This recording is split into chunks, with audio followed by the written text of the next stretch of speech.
All right, well, people post all kinds of things on social media, but if you're not careful, you can get in trouble for your posts at work. ESPN's Jamel Hill was suspended for her tweet about President Trump, and a recent photograph of a woman giving the Trump motorcade the finger went viral.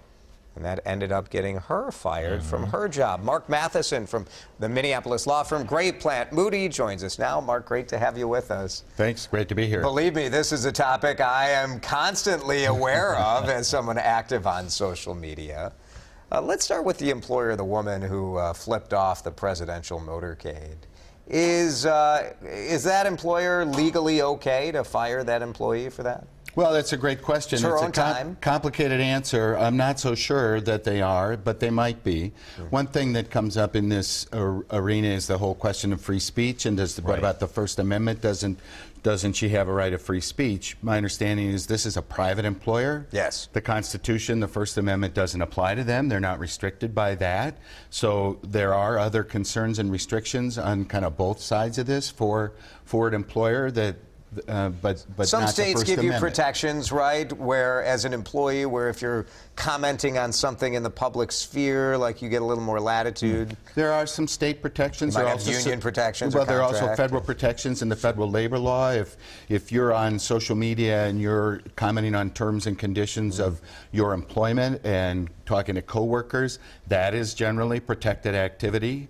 But on the other, which is interesting because you would think that would be the most risky thing to do, which is to say, like, something about your own workplace. Well, and maybe that's why the law protects it. But that protection is pretty clear. On the other hand, the employer has certain obligations to make sure that there's not harassment or discrimination in the workplace. And generally, when we advise our employer clients at Great Plant Moody, we say, well, one of the things that needs to be in your social media policy is telling employees they need to follow all other policies like equal employment opportunity, non-harassment, and that sort of thing. And so if an employee is engaged in activities that might fall into those categories, an employee certainly would need to be concerned about what they're doing or saying. So what should just the average employee do to be safe on social media? Is it just be as bland and uninteresting as possible? Well, I mean, I hate to say that. As a lawyer, yes. Yeah, right.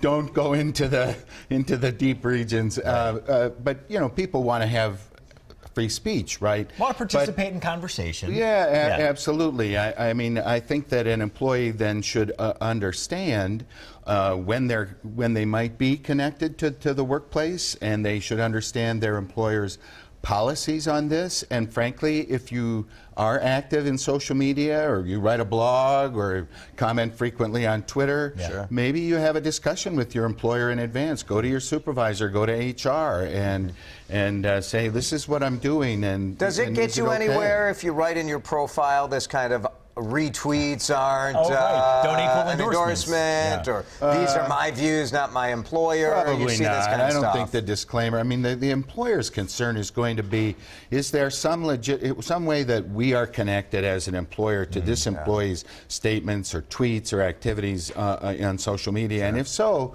then the employer has some reason to be involved and concerned. Employees also should not expect that what they do on social media is private. I mean, it's a public sphere. And especially if they're doing it on the employer's network. For sure. Really good. Good stuff. Thanks, Mark. All right. Thank you.